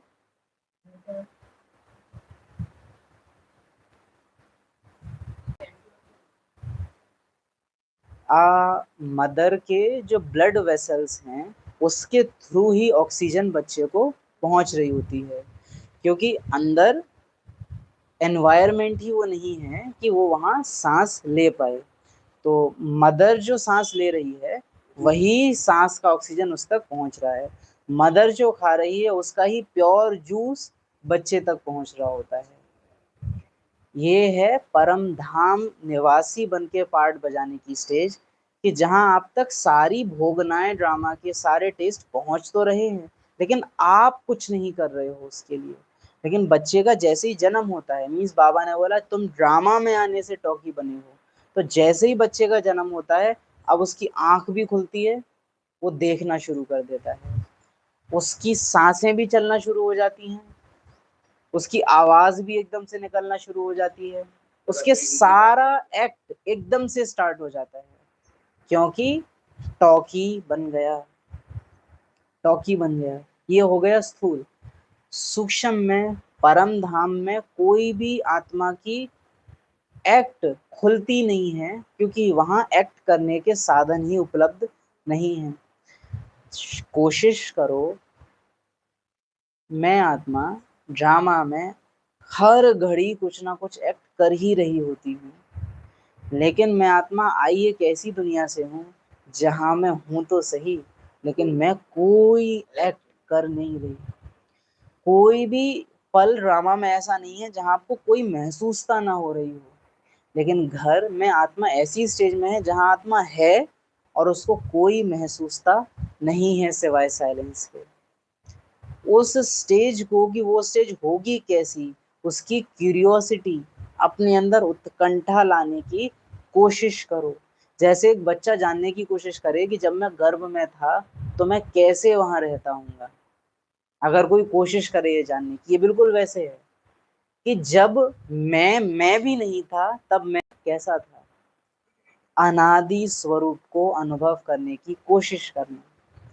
बाबा ने जो लाइन कही है कि शांति धाम से आकर यहाँ तुम टॉकी बने हो, बाबा चाह रहा है कि ब्राह्मण अपने अनादि स्वरूप को अनुभव करने की कोशिश करे कि अनादि स्वरूप है कैसा, जहां किसी भी चीज की शुरुआत नहीं हुई है, अनादि यानी किसी चीज की आदि नहीं है, जहां वो स्वरूप कैसा है।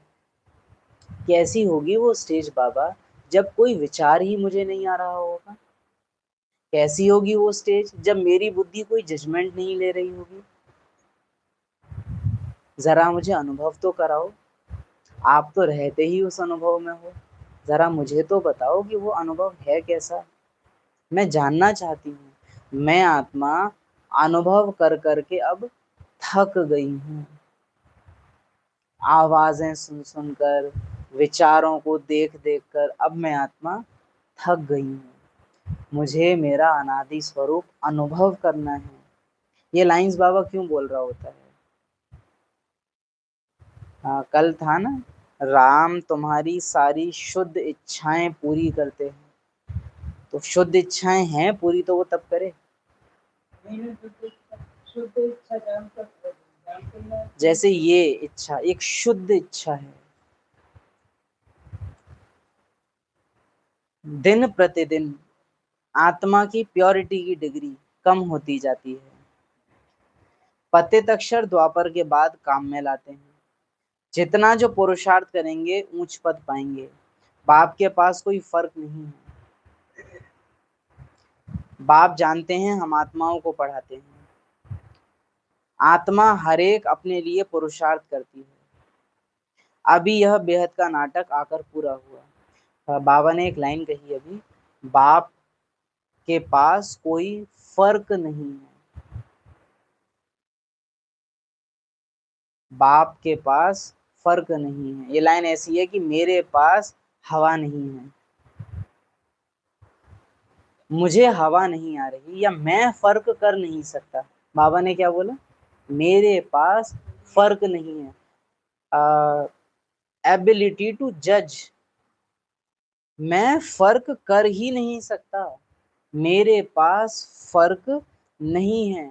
अंतर करने की जो गुण या जो काबिलियत मलूक तुम लोगों में है, वो मुझ में नहीं है। मेरे पास फर्क नहीं है। क्यों? आप ड्रामा को जब अपना समझते हो, मैं मेरापन उसमें अपना नहीं समझते, मेरा समझते हो। अपना समझो तो दिक्कत नहीं है, मेरा समझते हो तो दिक्कत है। मैं मेरापन लगाते हो तो आपकी ड्रामा में किसी एक विशेष कंडीशन से संस्कार बनते हैं। उस संस्कार के कारण आप अब फर्क कर सकते हो। जैसे जिसने मीठा आम खाया होगा, वो जैसे ही खट्टा आम खाएगा उसको फर्क हो जाएगा कि वो वाला मीठा था, ये वाला खट्टा है। लेकिन जिसने आम खाया ही नहीं है और उसको पहली पहली बार कोई आम दे, तो जैसा टेस्ट आया उसके लिए आम अब वैसा ही है। बाबा आत्माओं को कब टेस्ट करता है? कौन सी ऐसी घड़ी होती है पूरे कल में जब बाबा आत्माओं को टेस्ट करता है, उनको एक्चुअली फील करता है?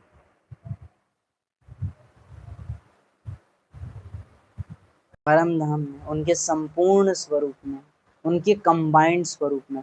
संपूर्ण स्वरूप होगा तो कंबाइंड स्वरूप होगा। वो कंबाइंड ही उससे होगा जिसमें फर्क ना किया जा सके। इसलिए बाबा बोलते हैं 8 ही फुल पास होते हैं। क्यों है ऐसा कि 8 ही फुल पास होते हैं? बिकॉज 16 आत्माएं ही ऐसी हैं जिन्होंने अपने अंदर से फर्क मीन्स ड्रामा के हिसाब से अपने सारे संस्कार मिटा दिए। तो अब उनके पास ये एबिलिटी ही नहीं बची कि वो फर्क कर पाए।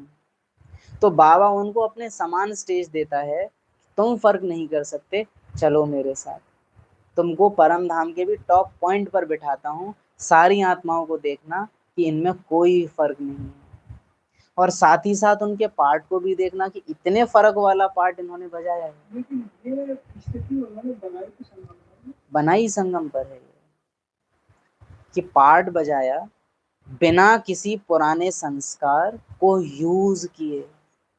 बाबा के संस्कार यूज करने के बाद उस आत्मा ने अपनी ऐसी स्थिति सारे फर्क खत्म, सारे डिफरेंस सी अंतर कर ही ना पाए। आप कितना ही कह लो हम अंतर नहीं करते, हम अंतर, अरे पॉसिबल नहीं है कि हम अंतर ना करें, संभव ही नहीं है। हमसे होगा, अनजाने में हमसे होगा, हम अंतर करेंगे। इसलिए बाबा हमसे बोलता है सब कुछ मेरा कर दो, क्योंकि मेरा कुछ भी नहीं, ये स्टेज आने में टाइम लगता है। तो फिर उससे फर्क करना बंद हो जाएगा। उससे पहले बाबा एक सेफ्टी जोन हमको देता है, सब कुछ मेरा, कि ये किसका, बाबा का, क्योंकि बाबा में हम फर्क नहीं कर सकते। तो परमात्मा ये युक्ति निकालता है कि तेरा कुछ भी है नहीं, लेकिन वो स्टेज जब तक आए तब तक सब कुछ किसका, मेरा। तो जो जो तुझे लगे कि तेरा, उसको क्या कर दे, मेरा, क्योंकि मुझ में फर्क नहीं है। तो जो मेरा उसमें तुम फर्क नहीं कर सकते। और फिर हम करते हैं, फिर तेरा करते। तो बाप के पास कोई फर्क, डिफरेंस नहीं है। डिफरेंस नहीं है क्योंकि ड्रामा का कोई रेफरेंस नहीं है, रेफर नहीं करता बाबा ड्रामा में किसी भी एग्जाम्पल से। कि जैसे बाबा बोलेगा सतयुग में तुम ऐसे थे, कलयुग में देखो तुम ऐसे हो गए हो, पर तुम हो कौन, तुम हो आत्मा। तो वो रेफरेंस ले ही नहीं रहा है कभी भी आत्माओं का। तुम सतयुग में थे तो तुम अच्छी आत्मा हो, नहीं। तुम कलयुग में हो, तुम आत्मा खराब हो। आत्मा तो आत्मा ही है। कल परसों कुछ दिन हो गए बोल रहे थे बाबा, आत्मा तो आत्मा ही है। और इधर ज्ञान चलने के बाद हमारी हालत था जैसे कारण हम ज्ञान को यूज में नहीं लाते, बुद्धि का ताला खोलते नहीं है। वो प्रैक्टिकल में अगर हम इसको यूजेज में लाएं तो हमारे पास भी फर्क एक दिन ना रहे।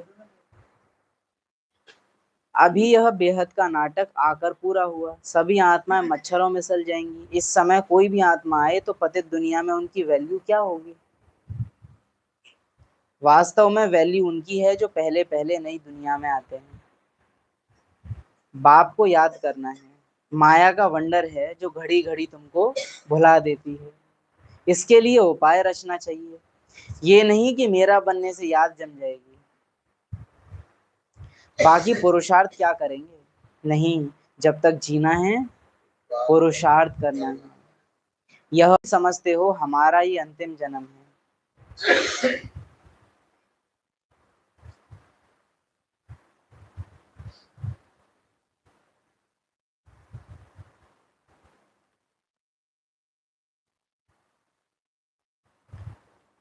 इस शरीर का भान छोड़ देही अभिमानी बनना है। सिर्फ अपने को आत्मा निश्चय कर बाप को याद करो।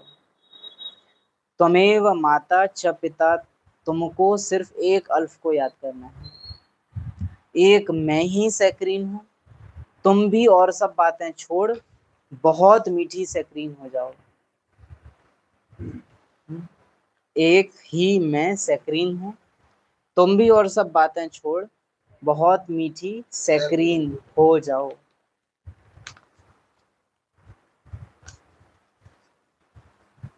संगम पर अच्युतम आत्मा पिता से टच होती है। यस, जो भक्ति में भी हम गाते हैं ना, अच्युतम केशवम, विच मीन्स जिसमें कोई कमी नहीं है, जिससे कभी कोई गलती नहीं होती है, जिसमें कोई डिफरेंस नहीं है।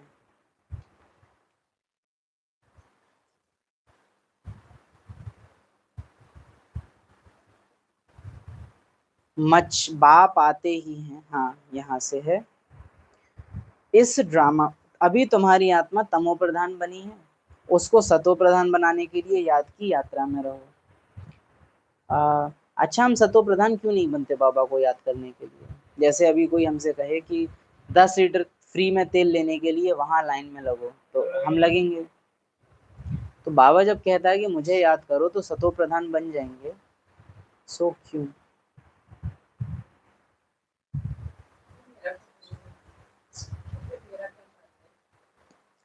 क्योंकि इसके दो कारण, एक तो आत्मा को अपना फायदा नहीं दिखता है याद में, दूसरा सतो प्रधान बनने का मतलब है तमो प्रधानता के संस्कार जाएंगे और तमो प्रधानता के संस्कार जाने का मतलब है तमो प्रधान दुनिया को एंजॉय नहीं कर पाओगे, इस दुनिया में दिल लगेगी नहीं। तो अगर इस दुनिया में रहने की इच्छा है तो आत्मा जान करके कभी भी सतो प्रधान बनेगी नहीं, पुरुषार्थ ही नहीं करेगी, क्योंकि उसे पता है। कई आत्माएं ना ये करती हैं कि मूवी देखना बंद कर दिया है लेकिन मूवीज डिलीट नहीं की हैं, फोन में पड़े रहने दिए हैं, भले देखेंगे नहीं, बस पड़े हुए हैं। वैसे ही आत्मा ने किया है। अगर विनाश हो गया तो ज्ञान में चल ही रहे थे, नहीं हुआ तो कौन से सच में चल रहे थे। आज भी ना हकीकत बात पर्सनली भी हम नोटिस करते हैं, बाबा को याद करने की दिल ना अपने आप से करे, लगातार करती रहे। जो मम्मा की स्टेज थी ना, कि मम्मा का सी क्या स्टेज है कि जब यहाँ सेवा करनी है तो यहाँ आ रहे हैं, जहाँ सेवा पूरी हुई उसका अपना इंटरेस्ट क्या है, बाबा के पास। बाबा, हमारी अपनी रुचि नहीं है घर जाने की, हम अपने को जबरदस्ती लेके जाते हैं। और बात ये है, हाँ, बात ये है कि घर जब तक आपका दिल नहीं कहेगा ना अपने आप से कि छोड़ चल घर चलें, तब तक घर का अनुभव होगा नहीं। जबरदस्ती आप परमधाम जा नहीं सकते बिना दिल किए, खुद से चाहना जब तक नहीं होगी। हमको घर से उतना आकर्षण और इस दुनिया से उतना विकर्षण अभी है नहीं।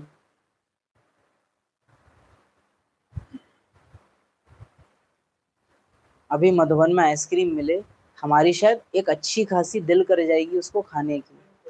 अभी मधुबन में डांस कर रही हूँ आत्मा, उनको देख के एकदम बहुत तीव्र इच्छा उठती है दिल में कि ये कर लें। बेटी के चोट लग जाए तो एक बहुत बर्निंग डायर होती है अंदर से कि मैं इसको गले लगा लूं। ड्रामा बेस्ड कई चीजों में अभी हमारी एक बहुत तीव्र इच्छा उठ जाती है कि मैं ये कर दूं। इतनी तीव्र इच्छा शायद ही उठी हो बाबा मैं परम धाम का अनुभव करूं, वो नहीं है। आप बहुत दुख में बाबा को याद कर सकते हो, लेकिन उसमें भी बाबा को याद करते हो ड्रामा में मिले दुख की वजह से। घर को याद करना बाबा को याद करने से भी ज्यादा मुश्किल है, क्योंकि बाबा को याद करने के लिए दुनिया छोड़नी नहीं पड़ती है, क्योंकि बाबा खुद यहाँ आता है, परम धाम यहाँ नहीं आता है। सो एक्सपीरियंस करना है अगर घर का, तो ये दुनिया छोड़ने के लिए तैयार होना पड़ता है कि छोड़ो, अब यहाँ रहने का नहीं है, वो हमसे नहीं होता है।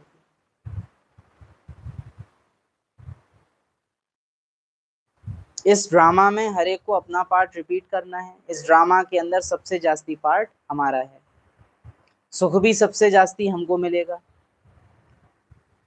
इसके बाद बोलो दुख भी। सब शांति धाम में चले जाएंगे। इसमें बस एक चीज का एक्सप्लेन करना चाहेंगे कि आत्मा जो ब्रह्मा आत्मा है या मम्मा है या सारे फर्स्ट जन्म वाले हैं, ये सुख भरपूर मात्रा में और हर एक टाइप का अनुभव करेंगे और लंबे काल तक करेंगे। लेकिन दुख एक चिरवे देना, एक आलू का पीस दे देना, एक चावल का दाना दे देना, कि ड्रामा बस ये एंट्री कर ले कि हाँ इन्होंने 56 तरह के सुख भोगे तो 56 तरह के दुख भी इनके आगे आ गए। क्वांटिटी गायब है कि सुख कितना भोगा था 100 कुंटल और दुख कितना भोगा फलाने टाइप का 1 ग्राम।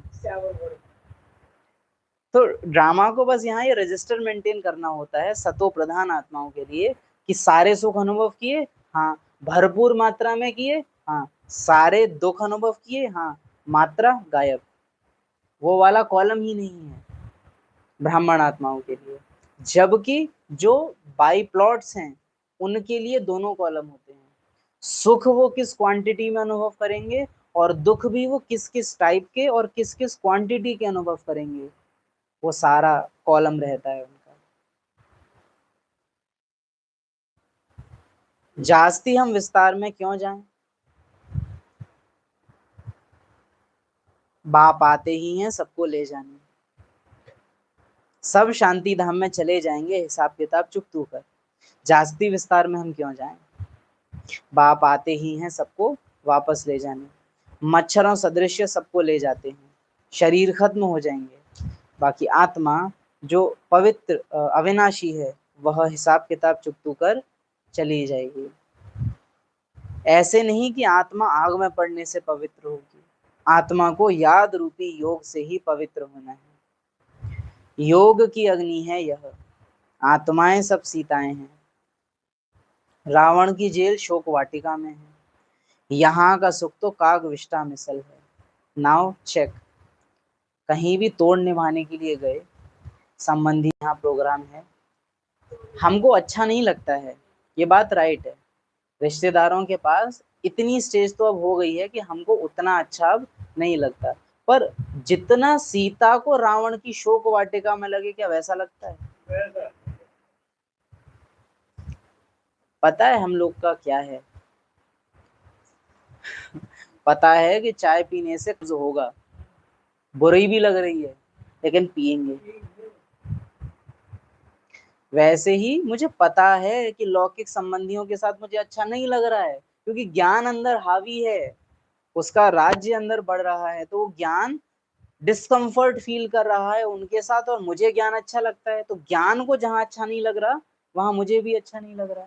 लेकिन मैं ये भी नहीं चाहता हूं कि मैं वहां से खत्म हो जाए मेरा।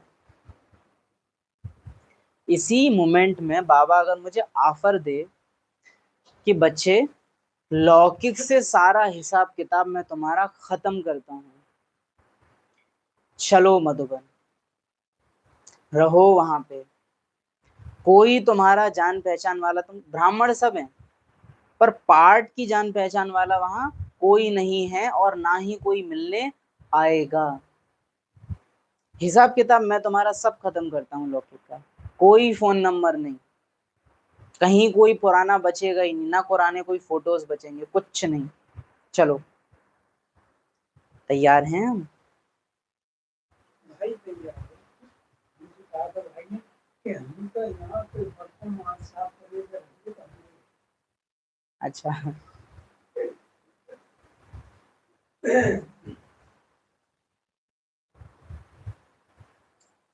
घर पे बिजली बिगाड़ेंगे बच्चे, कौन रोकेगा फिर उन्हें? पैसे बिगड़ेंगे, कौन रोकेगा? संकल्प नहीं चलेगा, करने होंगे वो तो रहेंगे, संकल्प नहीं चलेगा, नहीं तो फिर मधुबन में भी नहीं रुक पाएंगे। नहीं रुकता। जिस दिन ये स्टेज होगी ना भाई कि बाबा मधुबन में छोड़ दे हमें सारा लौकिक खत्म करके, उस दिन लौकिक में रहते हुए ना मुझे फीलिंग पूरी मधुबन की होगी। मेरा शरीर चलेगा घर की गैलरी में, लेकिन आंखें देखेंगी डायमंड हॉल की गैलरी को। जहां हमारा मन होगा वहां हमारा तन हो ही जाएगा, अभी और बाद में हो ही जाएगा। अगर हमारा तन अभी यहाँ है ना, इसका कारण है हमारे मन भी अभी यहाँ है। मम्मा का स्थूल तन यहाँ है, लेकिन मन और सूक्ष्म तन अव्यक्त वतन में है, क्योंकि यहाँ रहने की इच्छा नहीं है। तन भी नहीं है, मन भी नहीं है, धन भी नहीं है।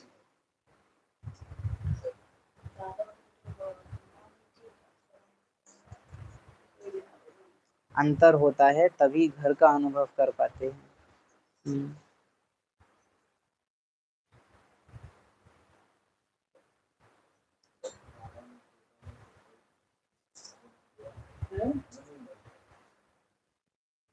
ये है, बाबा ने हमको चुना है, हमने अभी तक बाबा को पलट के चुना नहीं है उतना अच्छे से, और बाबा वेट कर रहा है कि बच्चा रिश्ता मंजूर करे, और हम मंजूर कर नहीं पा रहे हैं अभी तक। कॉल लेटर आया है पर फोन बज रहा है 100 साल से, रिंग बजे जा रही है, लेकिन कॉल अभी तक उठाया नहीं गया है, रिसीव नहीं किया है। किसी ने तो ये मैसेज तक डाल दिया है कि I will call you later, किसी ने ये भी मैसेज डाल दिया है कि जी। आदि रत्न वो जो बाबा ने कॉल किया और बाबा का ही फोन बाबा से लेके कि फोन साइड में रखो, मैं ही आ गया ना, कॉल किसको कर रहे हो। ये आदि रत्न है। कॉल मिलाने की भी क्या जरूरत है, और मिलाने का है वो तो है। लो मैं आ गया। बाबा कॉल मिलाने वाला है, पहुंच गए।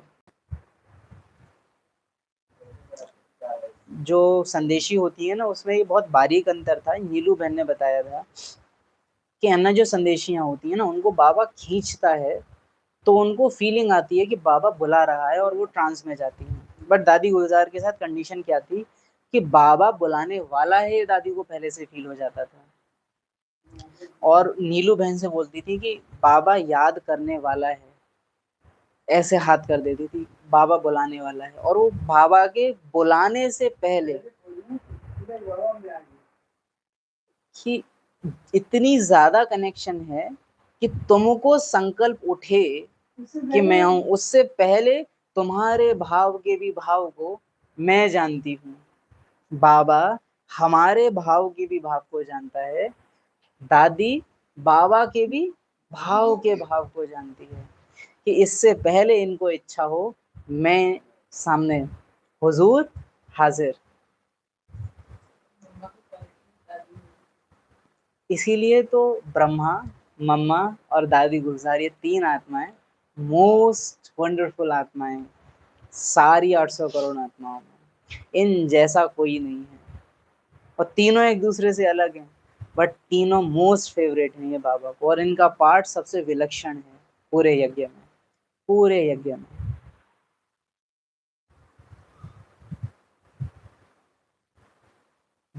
सो रावण की जेल में, शोक वाटिका में ये फीलिंग आवे।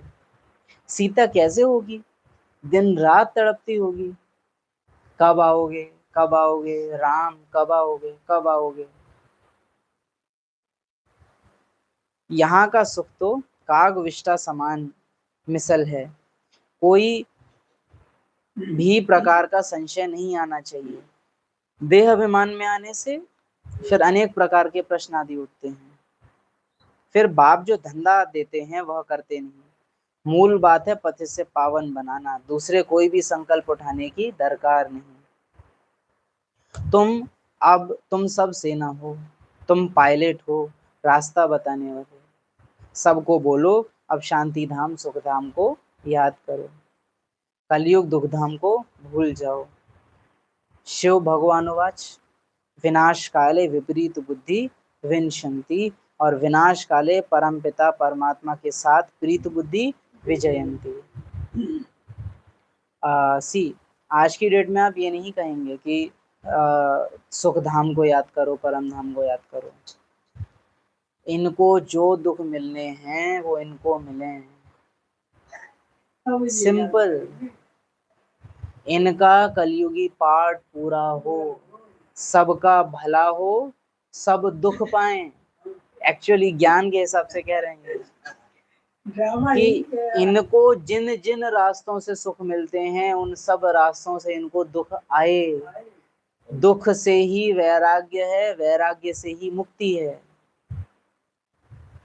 दुख आवे तभी तो ये कहावत है, दुख में सुमिरन सब करें। और मैं चाहता हूँ कि वो बाबा को याद करे, तो क्या चाहूँ मैं फिर?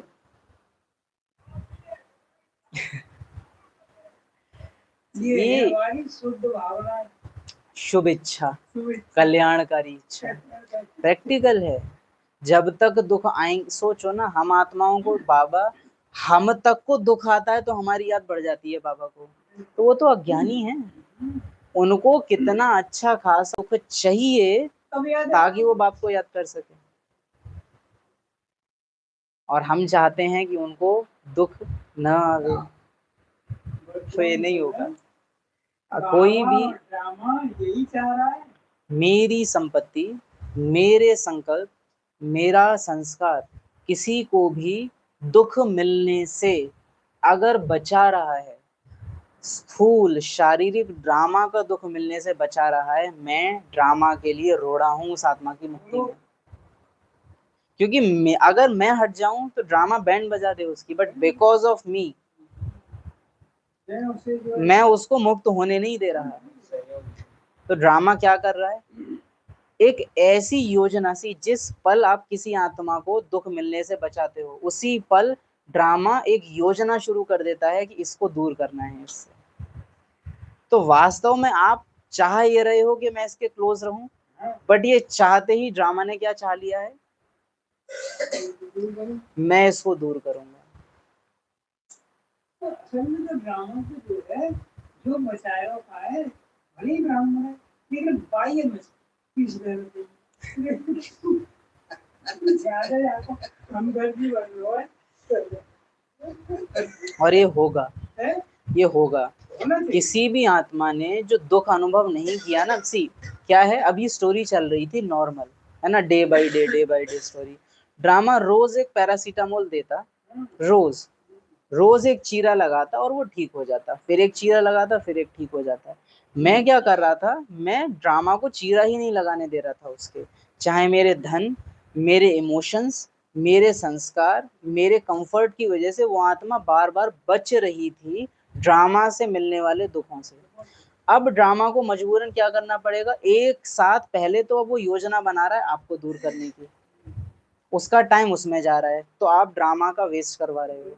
दूसरा, ड्रामा इकट्ठा उसको वो सारा दर्द देगा जो उसको टुकड़ों में उसको देना था, उसके दुख की फीलिंग में वो चीखेगी वहां आत्मा, दर्द मुझे यहाँ होगा। उसकी ड्रामा की योजना में मैंने हस्तक्षेप किया, अब उसकी भोगना में मेरा हिस्सा हो गया, क्योंकि मैंने बचाया, मेरी रग थी। दैट इज वाई जब जब बच्चों का हिसाब किताब आता है, बाबा साक्षी हो जाता है, उस समय बाबा मदद नहीं करता, क्योंकि बाबा कर्मों की गति में कभी भी बंधन में नहीं आएगा। ये क्यों करेगा वो मदद? जब बाबा तुम श्रीमत दे रहे हो तो तुम छोड़ रहे हो।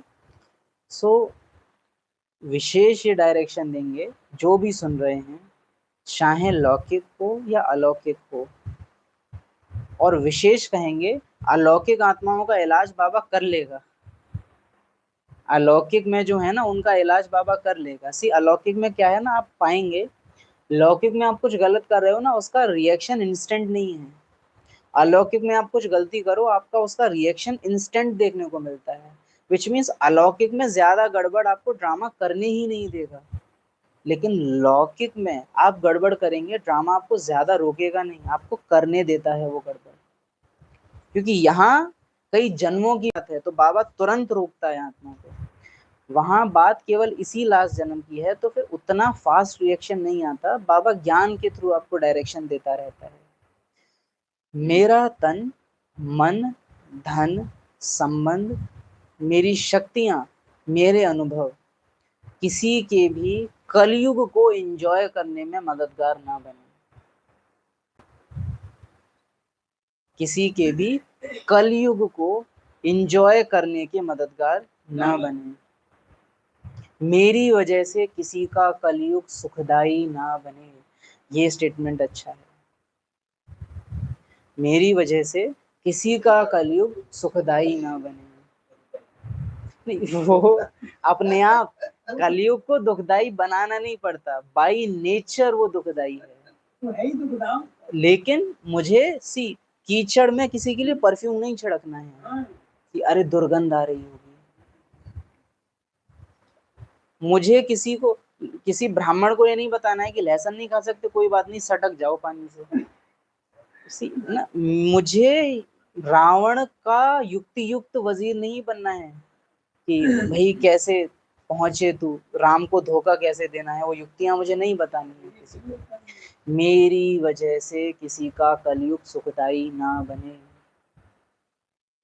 भले दुख मिल जाए लेकिन कलयुगी सुख मैं किसी को ना दूं, ईश्वरीय सुख भले ना दे पाऊं लेकिन कलयुगी सुख मैं किसी को ना दूं। जीवन मुक्ति ना दे सकता तो कम से कम बाय डिफॉल्ट जो मुक्ति सबको मिलनी है उसमें तो मैं रोड़ा ना बनूं। अच्छा, मीठे मीठे सिके थे बच्चों प्रति बाप दादा की याद प्यार।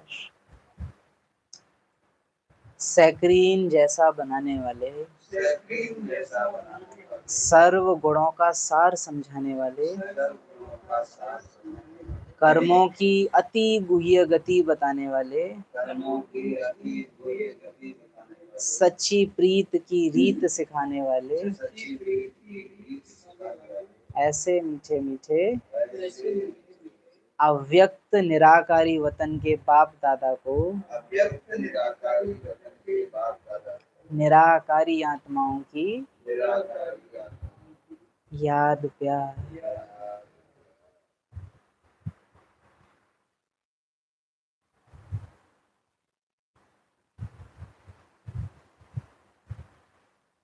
ओम शांति।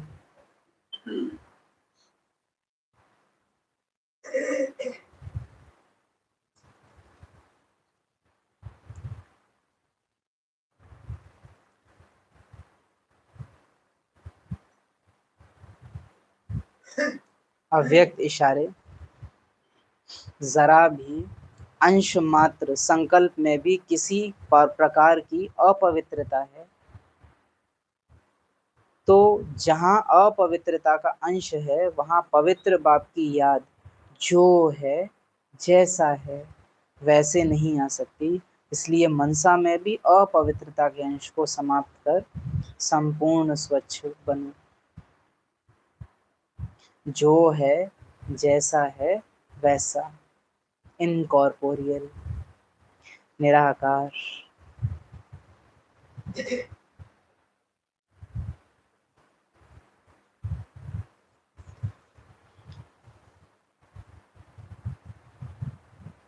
Dead light.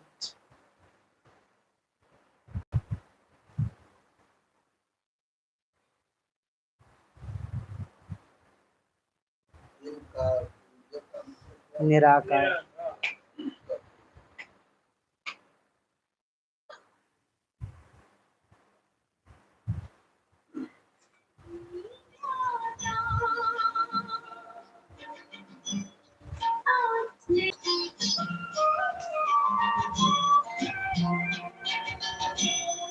सुना सकते हैं ज्ञान नहीं, बता सकते हैं बातें भी,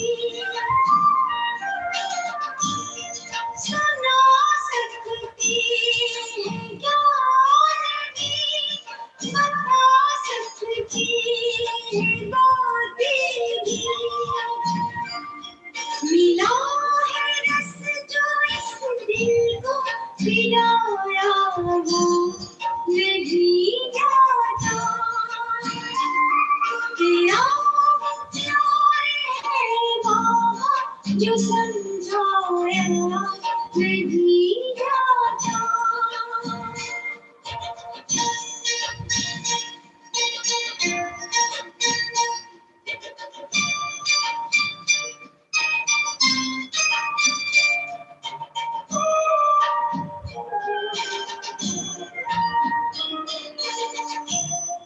कोई पूछे अगर मुझसे बाबा का प्यार कैसा है,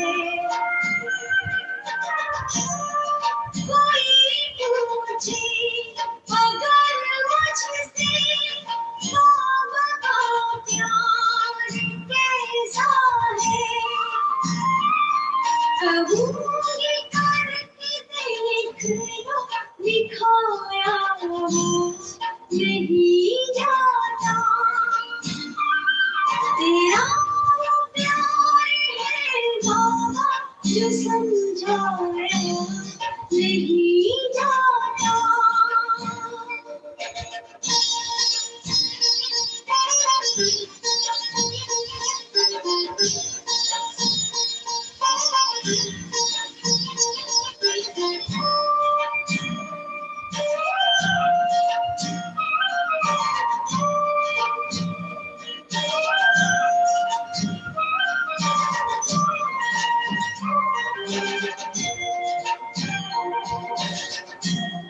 मैंने देखी हजारों है जो करती प्यार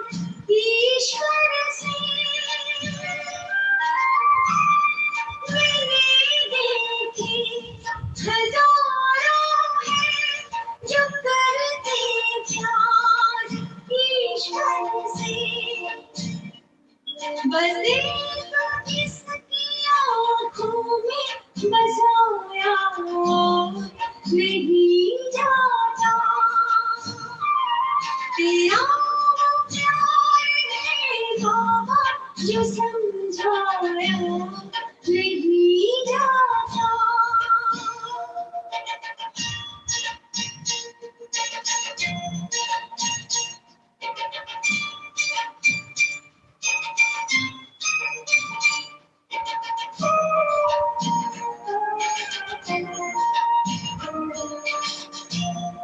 तूने अपना बनाया है हमें उस प्यार से बाबा तूने अपना बनाया है हमें उस प्यार से बाबा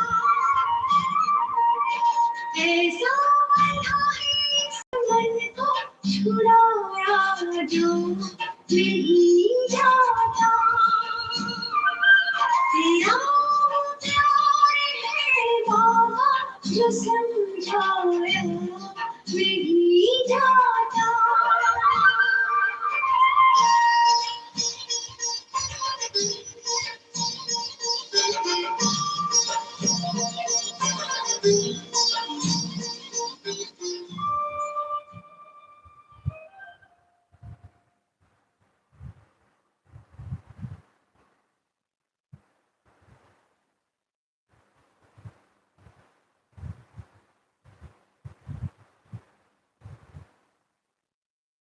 ओम शांति।